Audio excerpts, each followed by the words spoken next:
yaitu pengertian pemundulan hutan.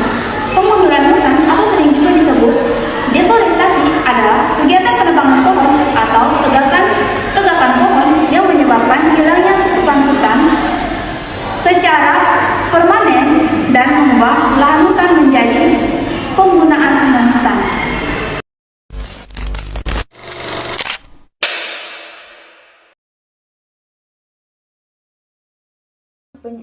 Penyebab penggundulan hutan. 1. Penebangan liar atau illegal logging. Penebangan pohon secara ilegal dan tidak terkendali dapat menyebabkan penggundulan hutan. 2. Perluasan lahan pertanian dan perkebunan. Perluasan lahan pertanian dan perkebunan dapat menyebabkan penggundulan hutan untuk membuat lahan baru. 3. Pembangunan infrastruktur jalan perumahan. Pembangunan infrastruktur seperti jalan dan perumahan dapat menyebabkan penggundulan hutan untuk membuat lahan baru. 4. Kebakaran hutan alami atau disengaja. Kebakaran hutan dapat menyebabkan penggundulan hutan dan kerusakan lingkungan.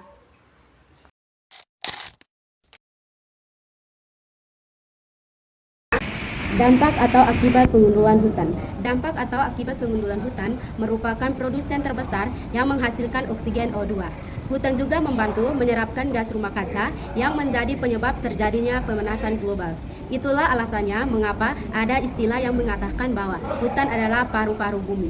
Namun banyaknya hutan yang rusak akan membuat penurunan kualitas oksigen. Sebab semakin sedikit tumbuhan yang ada di hutan, semakin sedikit pula oksigen yang dihasilkan, akibatnya adalah kualitas oksigen akan menurun. Contohnya seperti yang pertama, banjir dan tanah longsor, yang kedua, kepunahan flora dan fauna, yang ketiga, pemanasan global dan perubahan iklim, yang keempat, kualitas udara menurun, yang kelima, kerusakan ekosistem.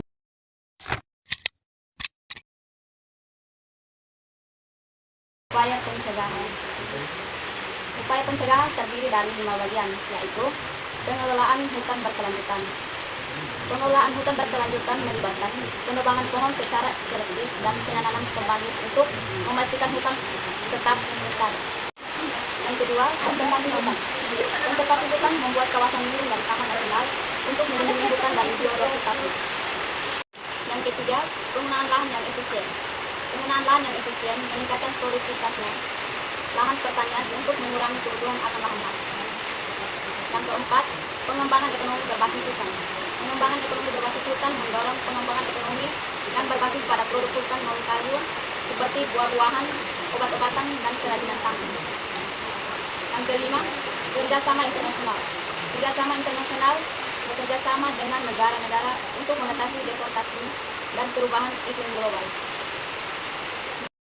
Yakni solusi.